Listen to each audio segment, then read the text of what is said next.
বেসরকারি বিশ্ববিদ্যালয়ে করা যাবে পিএইচডি, আসছে নীতিমালা। বর্তমানে দেশে শুধু পাবলিক বিশ্ববিদ্যালয়গুলোতেই পিএইচডি করার সুযোগ রয়েছে। দীর্ঘদিন ধরে আলোচনার পর অবশেষে দেশের বেসরকারি বিশ্ববিদ্যালয়গুলোতেও পিএইচডি প্রোগ্রাম চালু হতে যাচ্ছে।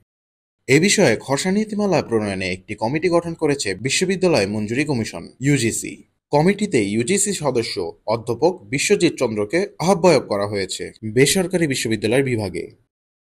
কমিটির কার্যপরিধিতে বলা হয়েছে, কমিটি যথাশীঘ্রই বেসরকারি বিশ্ববিদ্যালয়ে পিএইচডি প্রোগ্রাম চালুর জন্য একটি খসড়া নীতিমালা প্রণয়ন করবে। প্রয়োজনে এক বা একাধিক সদস্য কো-অপ্ট করতে পারবেন। কমিটি প্রয়োজনীয় সংখ্যক বিশেষজ্ঞ কমিটি গঠনের মাধ্যমে বিভিন্ন একাডেমিক ডিসিপ্লিন ও ক্লাস্টারের উপযোগী পিএইচডি কোর্সওয়ার্ক, রিসার্চ ম্যাথোলজি সংক্রান্ত কারিকুলাম মডিউল প্রেরণ করতে পারবেন। উল্লেখ্য, বর্তমানে দেশে শুধু পাবলিক বিশ্ববিদ্যালয়গুলোতেই পিএইচডি করার সুযোগ রয়েছে।